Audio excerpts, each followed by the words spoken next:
Le livre blanc, c'est ce que j'ai dans les mains, c'est ce qu'on remet aux lauréats du concours meilleure chaîne de magasins de l'année.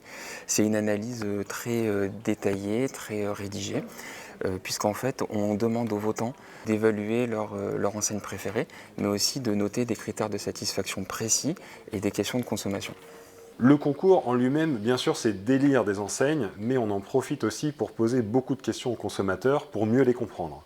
Premièrement, ça va permettre de déterminer les principaux critères qui vont impacter le niveau de satisfaction globale d'une enseigne. Par exemple, cette année, on a vu que la qualité du SAV, le rapport qualité-prix et la disponibilité des produits, c'était quelque chose de très impactant, très important. Mais il y a aussi tout ce qui est responsabilité sociétale et environnementale de l'entreprise.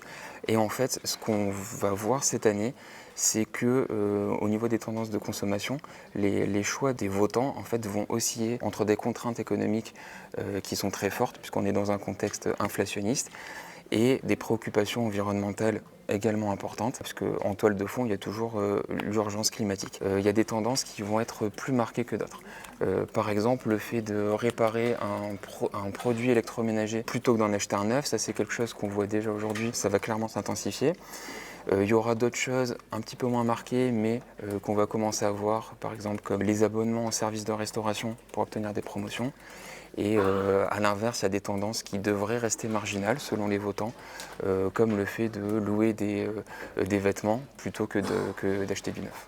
Quand on a 1 million de votes, toutes catégories confondues et avec tout type de consommateurs aussi confondus, des CSP+, des CSP-, des gens plutôt de la ville ou des gens plutôt en rural, on a finalement un panorama qui est complet de ce qu'est la distribution et le commerce en France, qui nous permettent finalement de bien élire, voilà, dans ces 70 catégories, quelles sont finalement les marques et les enseignes qui vont le mieux représenter les chaînes de magasins et donc les Français.